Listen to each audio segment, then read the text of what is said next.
아리아리 이스리스리 라라리요 아리아리 고개로 넘어간다.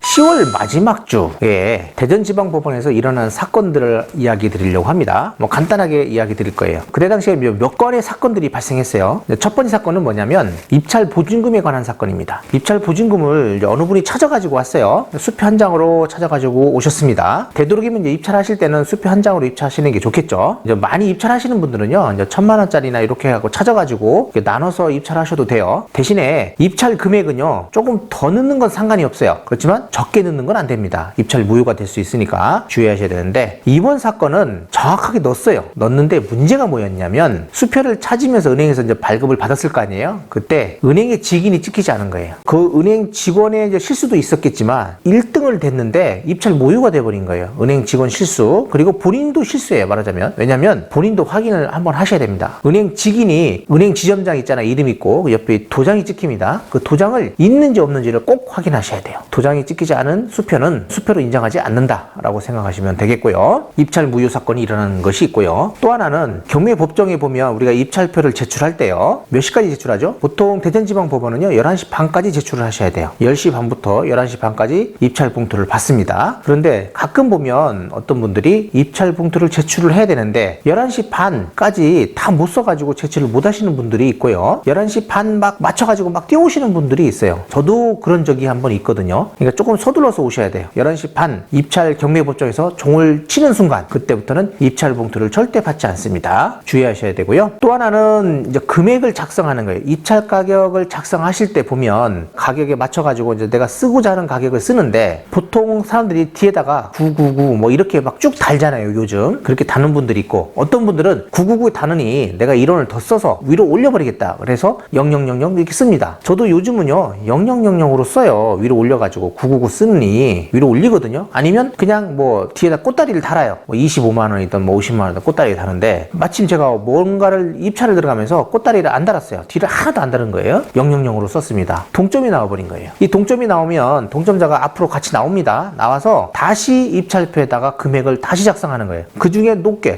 쓴 금액을 가지고 이제 그분이 낙찰자가 되는 건데, 또 썼는데 또 동점이에요. 그럴 때는 보통 두 개 중에 하나를 뽑아가지고 낙찰자를 선정합니다. 야, 좀 불편하죠. 그렇게 하면 다시 그거 뽑아서 적어야 되고 뭐하고 해야 되니까, 되도록이면 동점을 만들지 않기 위해서는요, 이번에 느낀 바가 뒤에다가 뭐 100원 이렇게라도 좀 다는 것이 어떨까라고 생각이 됩니다. 꼭 주의하셔야 되고요. 또 하나는 뭐였냐면 차순위 신고예요. 주택도시보증공사 보증보험 회사에서 그 전세 사기 그 피해자 우선매수 청구권이라는 게 있어요. 임차인 우선매수 청구권이 있는데, 허그가 미납할 일은 거의 없겠죠. 없는데 그걸 차순위 신고하시더라고요. 차순위 신고하시면 입찰 보증금 묶입니다. 낙찰 잔금 납부할 때까지는 묶이는 거예요. 무조건 못 찾아갑니다. 굳이 허그나 이런 데서 할 때는 안 하셔도 된다라고 생각이 되고요. 그리고 전세 사기 피해자가 만약에 우선 매수 청구하면 이제 그분들은 받을 돈이 있어가지고 상계 처리하는 거거든요. 그러니까 굳이 그분들이 미납할 일이 거의 없어요. 그렇기 때문에 차순위 신고를 할 필요는 없다. 이제 그런 것들은 좀 가려야 되고요. 이건 참고로요, 차순위 신고라는 거는요, 입찰 금액이 있죠. 낙찰된 가격에서 입찰 보증금이 있어요. 입찰 보증금을 뺀 금액 안에 들어오신 분들이 차순위 신고를 할 수 있거든요. 그래서 그 중에 만약 차순위 신고자가 여러 명이 있다라고 해요. 그럼 그 중에 가장 가격이 높은 사람이 차순위자가 되는 겁니다. 뭐 이런 얘기들은 이제 법정에서도 많이 이야기를 해주고 있으니까 주의하시고, 또 하나 인감증명서예요. 요즘 전자인감증명서라는 게 나와 있죠. 그러다 보니까 그걸 띄워가지고 입찰하시는 분들이 있더라고요. 그거 안 됩니다. 경매법정이나 법원이나 이런 데 제출하시는 것들은요, 직접 발급받은 인감증명서만 돼요. 전자인감증명서 안 됩니다. 그리고 참고로 본인 서명 확인서라는 게 있어요. 전자로 할 수 있는 게 있거든요. 그거는 가능은 합니다. 대신 좀 불편한가 보더라고요. 법정에서는 그거를 따로 또 법정 무슨 그 컴퓨터로 확인을 해야 되나 봐요. 되도록이면 인감증명서를 제출해 줬으면 하는 것이 경매 법정에서의 이야기입니다. 정 안 될 때, 인감증명서 정 띄기 어려울 때가 있잖아요. 멀리 있는 분들, 그런 분들은 그냥 전자 본인 서명 확인서로 해가지고 할 수도 있긴 있다라는 거. 단 전자 인감증명서는 안 된다라는 거 꼭 알고 계셔야 될 것 같습니다. 네, 이렇게 해서 최근에 타고난 사례들이에요. 그러니까 그런 것들 있으니까 참고하시라고 이렇게 영상으로 올려드립니다. 네, 이상으로 마치겠습니다.